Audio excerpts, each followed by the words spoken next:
बिस्मिल्लाहिर्रहमानिर्रहीम। अस्सलाम वालेकुम नाज़रीन इकराम, मैं हूं मखदूम शहाबुद्दीन और आप देख रहे हैं मेरा फेसबुक और यूट्यूब चैनल। उम्मीद करता हूं आप सब लोग बखैर वाफियत होंगे और जहां भी होंगे अपने अहले खाना समेत खुश भी होंगे और महफूज भी। नाज़रीन इकराम, अल्लाह अल हक है, पहिया उल्टा घूमना शुरू हो चुका है।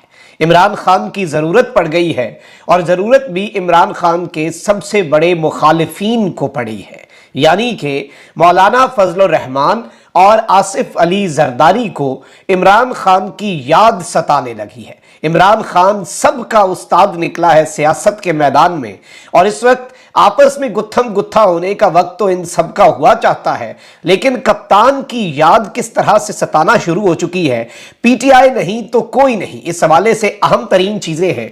अहम मुलाकात का अहवाल है जो आपके सामने रखना है, जबकि दूसरी जानिब बड़ी अहम तरीन और चीजें भी आ रही हैं। जस्टिस काजी फाइज ईसा साहब इस वक्त सुप्रीम कोर्ट के चीफ जस्टिस तो बन चुके हैं और जाहिर बात है कि बहुत से केसेस में काजी साहब पर नजरें भी हैं। पाकिस्तान तहरीक इंसाफ के काजी साहब के साथ क्या ताल्लुकात हैं, क्या मामलात हैं, वो भी सबके सामने हैं। और काजी साहब जो हैं वो फैजाबाद धरना केस और अपना रेफरेंस नहीं भूले, ये भी सबको पता है। सबके अंदर सदर आरिफ अलवी ने एक बड़े राज से पर्दा उठाया है कि काजी फाइज ईसा साहब वाला रेफरेंस कहां से आया था और सदर ने एक इंटरव्यू दिया है।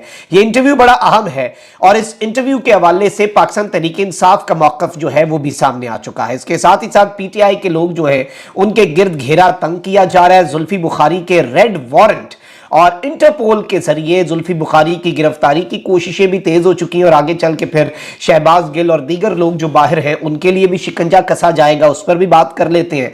पहले आगाज में मैं आपको यह बता दूं कि साइफर केस की तहकीकात में अहम पेशरफ सामने आई है। साबिक सेक्रेटरी खारजा सुहेल महमूद के 161 के बयान की तफसीलात सामने आ गई हैं। साबिक सेक्रेटरी खारजा सुहेल महमूद का बयान में कहना था कि चेयरमैन इमरान खान ने चंद मिनटों में बनी गाला पहुंचने का हुक्म दिया। अवामी जलसे पर साइफर लहराने के अगले दिन 28 मार्च को 1 बजे मुझे अचानक बनी गाला बुलाया गया। बनी गाला में साबिक वजीर आजम अपने दोस्तों और वुज़रा के साथ मौजूद थे। शाह महमूद कुरैशी और तहरीक इंसाफ के दीगर रहनुमा भी मौजूद थे। मुझे साइफर की कॉपी दी गई और कहा बुलंद आवाज से पढ़ो। मुझे पढ़ने के लिए वो कॉपी दी गई जो सरकारी तौर पर शाह महमूद कुरैशी के हवाले की गई थी।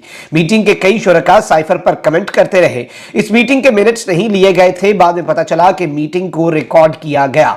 8 अप्रैल को काबीना की मीटिंग में सेक्रेटरी कानून, सेक्रेटरी काबीना और सेक्रेटरी वजारत खारजा ने साइफर को डी क्लासिफाइड ना करने पर जोर दिया। सुहेल महमूद का कहना था कि खुसूसी नोट में वजीर खारजा को साइफर और इसका तमाम मतन पब्लिक ना करने की सिफारिश की थी। वजीर आजम को सिफारिश की कि कानून की पासदारी करते हुए साइफर को इंतहाई खुफिया रखा जाए। साइफर डी कोड होने से साइफर कम्युनिकेशन का सिस्टम कॉम्प्रोमाइज होगा। साइफर अवामी इज्तिमा में लहराने के चंद घंटे में अमरीका ने पाकिस्तान को अपनी तशवीश से आगाह किया। काबीना अरकान को ऑफिशियल सीक्रेट एक्ट की रोशनी में साइफर क्लासिफाइड करने पर कानूनी मुश्किलात से आगाह किया गया था। खारजा उमूर की तारीख में साइफर को डी क्लासिफाइड करने की रिवायत मौजूद नहीं। बताया गया कि साइफर पब्लिक करने से अमेरिका और दूसरे मुमालिक के साथ बाहमी रवाबित को नुकसान होगा और इमरान खान साहब ने अपने सियासी मकासद के लिए इस साइफर का इस्तेमाल किया। ये इल्जामात हैं और जाहिर बात है कि इस सब के अंदर यह भी है कि इमरान खान साहब ने बनी गाला में जो मीटिंग की उसमें सिर्फ वुज़रा नहीं उनके दोस्त भी शामिल थे। ये सब कुछ किस तरफ को जा रहा है ये आपको भी पता है और इमरान खान साहब को भी पता है और पूरे निज़ाम को पता है, क्योंकि वही बात है कि इमरान खान साहब जो है उनके लिए फैसले हो चुके हुए हैं। ये अदालती कार्रवाइयाँ, ये 161 के बयानात, ये फर्द जुर्म का आयद होना, ये ट्रायल होना, ये सारे मामलात जो है ये सेकेंडरी हैं। अब इमरान खान के करीब जो लोग हैं, जाहिर बात है जो मुल्क में हैं, जो रुपोश है, या तो उन्हें अगवा बराए बयान के लिए उठा लिया जाता है और उसमें कामयाबी मिलती है या फिर उनकी तलाश के लिए कोशिशें जारी हैं। तो वहीं दूसरी जानिब वजारत दाखिला ने पाकिस्तान तहरीक इंसाफ के रहनुमा जुल्फी बुखारी की इंटरपोल के जरिए गिरफ्तारी के लिए कार्रवाई शुरू कर दी है। वजारत दाखिला ने जुडिशियल कॉम्प्लेक्स हमला केस में मतलूब जुल्फी बुखारी के रेड नोटिस के लिए FIA को खत लिखा है।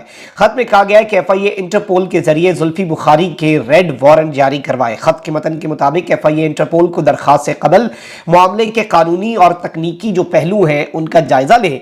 वजारत दाखिला ने FIA को इंटरपोल फ्रांस से भी राब्ता करने की हिदायत की है और इंटरपोल फ्रांस जो है उसका ये राब्ता करके इन्होंने कहा है कि यहाँ पर इस सब के अंदर इनसे बात की जाए और जुल्फी बुखारी की वापसी के लिए उन्हें बरतानिया से अरेस्ट करके वापस लाया जाए। पीटीआई के और भी रहनुमा बैरून मुल्क हैं और जारी बात है जो बैरून मुल्क हैं उन्हें खान साहब ने कहा था कि आप मुल्क वापस ना आए क्योंकि आपको उठा लिया जाएगा, अरेस्ट कर लिया जाएगा, आपके पास तो मौका है, आप वहां पर बैठकर बात कर सकते हैं। जुल्फी बुखारी साहब जो है वो इंटरनेशनल मीडिया को बहुत एक वोकल शख्सियत है और बड़े बेहतरीन अंदाज से वो इमरान खान साहब का मुकदमा इंटरनेशनल मीडिया के ऊपर रख रहे हैं और जाहिर बात है कि ये चीज़ भी आपको पता है कि बहुत से लोगों को अच्छी नहीं लगती।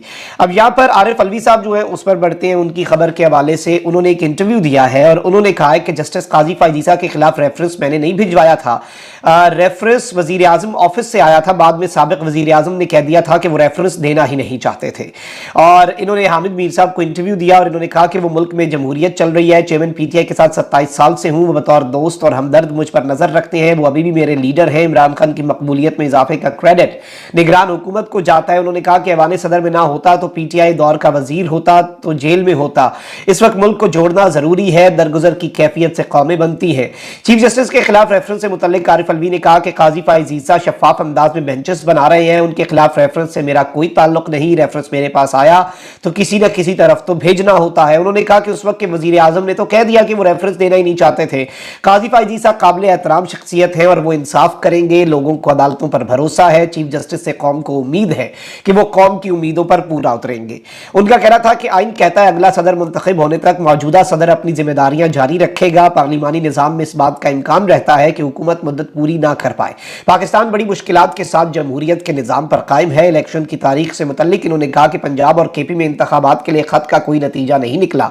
पंजाब और केपी में इंतखाबात के लिए इलेक्शन कमिश्नर को बुलाया लेकिन वो ना आए। फिर मैंने वजीर कानून को बुलाया तो उन्होंने लिख भेजा कि यह आपका हक नहीं। उन्होंने कहा कि मरदमशुमारी के मामलात पर मसाइल आ रहे थे, मैंने कहा कि 6 नवंबर या इससे पहले इलेक्शन कराए जाएं। वजारत कानून ने मुझे कहा कि इलेक्शन की तारीख देने का हक मेरा नहीं। प्रिंसिपल सेक्रेटरी को हटाकर लिख दिया था कि मैं अपने मौक़िफ़ पर कायम हूं। नून लीग के हवाले से उन्होंने कहा कि नून लीग जिस बयानिए की तलाश में है वो अवाम ने नवाज शरीफ के हाथ में थमा दिया है।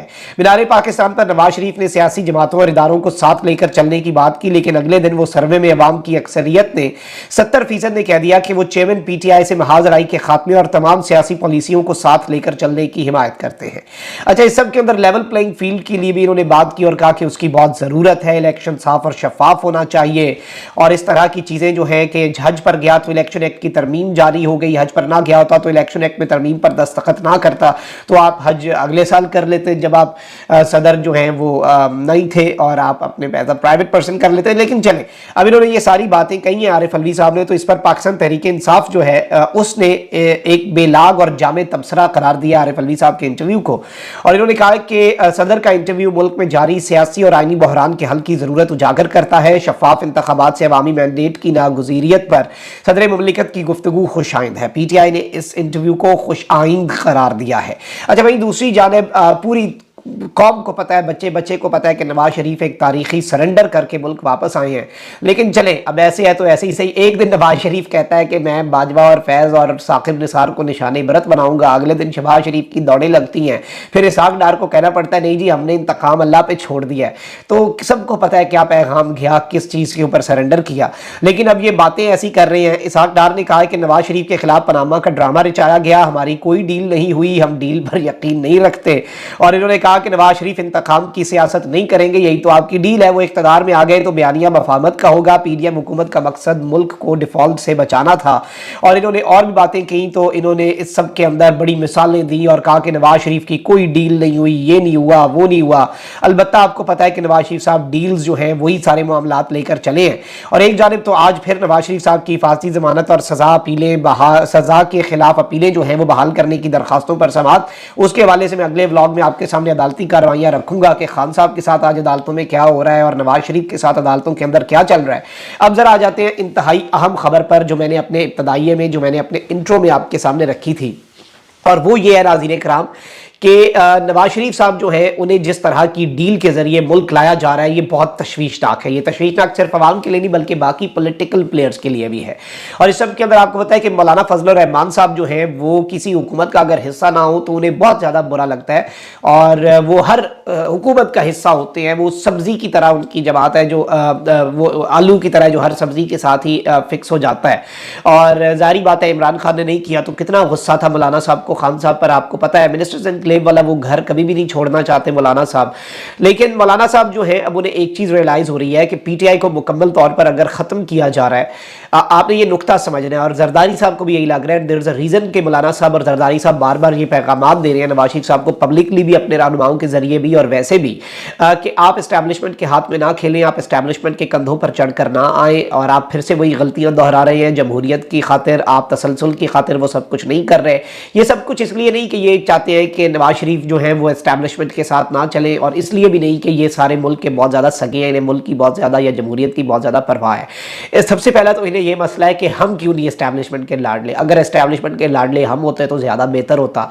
जरदारी साहब को पिछले साल तक बाजवा साहब टेन्योर के अंदर ये लग रहा था कि उन्हीं के लिए सारे मामलात हैं। बाप पार्टी ने भी पीपल्स पार्टी में शमूलियत इख्तियार कर लिया, वही बाप जो है वो नून लीग की तरफ आ गए हैं। तो यहाँ से भी अक्लमंदों के लिए इशारे काफ़ी है। तो असल तकलीफ एक तो इस बात की है कि हमारे सर पर दस्ते शफकत क्यों नहीं रखा गया, और दूसरा एक और इन्हें परेशानी लाहक हो गई है और वो है इक़्तिदार में हिस्सा। इन्हें ये लग रहा है कि पीपल्स पार्टी और जेयूआई का पंजाब में तो कोई फ्यूचर नहीं है, वो यहाँ पे पंजाब में कुछ भी नहीं कर सकते। पीटीआई को अगर पंजाब के अंदर जिस तरह का क्रैकडाउन है और जिस तरह से पीटीआई के लिए मुश्किलात हैं, अगर वही जारी रहती हैं तो फिर क्या होगा, नवाज शरीफ साहब जो है वो पंजाब से क्लीन स्वीप करेंगे। और नवाज शरीफ साहब अगर पंजाब से क्लीन स्वीप करते हैं तो उन्हें ना मौलाना की ज़रूरत रहेगी विफाक में हुकूमत बनाने की, ना जरदारी की रहेगी, और इन्हें कोई हिस्सा नहीं मिलेगा। तो अब इन्होंने ये सोचना शुरू कर दिया है कि पंजाब में जब तक पीटीआई बामुकाबला नून लीग नहीं पड़ता मैच, उस वक्त तक हमारी अपनी सियासी हैसियत जो है वो ख़त्म हो जाएगी। और ये जेयूआई और पीपल्स पार्टी ने फैसला किया, और इस सब के अंदर अब इन्हें कप्तान की ज़रूरत और कप्तान की याद सताने लग पड़ी है। और ये नहीं चाहते कि पीटीआई मुकम्मल तौर पे आए, ये चाहते हैं कि पीटीआई को कुछ ना कुछ खेलने का मौका मिले और उसमें इनका फायदा हो, ताकि नून लीग यहां से कमजोर रहे पंजाब से, और नून लीग जो है वो इनके मरहूने मिन्नत रहे। और जाहिर बात है पीपल्स पार्टी को अपने खदशात हैं कि सिंध भी उनसे इस दफा छीन लिया जाएगा, और सिंध के अंदर भी एक इत्तेहाद बनाया जा रहा है। और उस इत्तेहाद के लिए खैर ये एमक्यूएम और पीपल्स पार्टी, एमक्यूएम और मुस्लिम लीग नून, जेयूआई, फंक्शनल लीग और ये सब जो है इन्हें इकट्ठा किया जा रहा है। लेकिन देखते हैं कि ये मामला किस तरफ को जाता है और कौन सी अलायंस बेहतर रहती है। लेकिन इस वक्त इमरान खान जो है वो याद आना शुरू हो चुके हैं पीपल्स पार्टी को भी और मौलाना को भी, और उसमें मफाद अपना ही है। लेकिन चले, कमेंट सेक्शन में राय का इज़हार जरूर करें। अपना बहुत ख्याल रखें। अल्लाह निगहबान पाकिस्तान।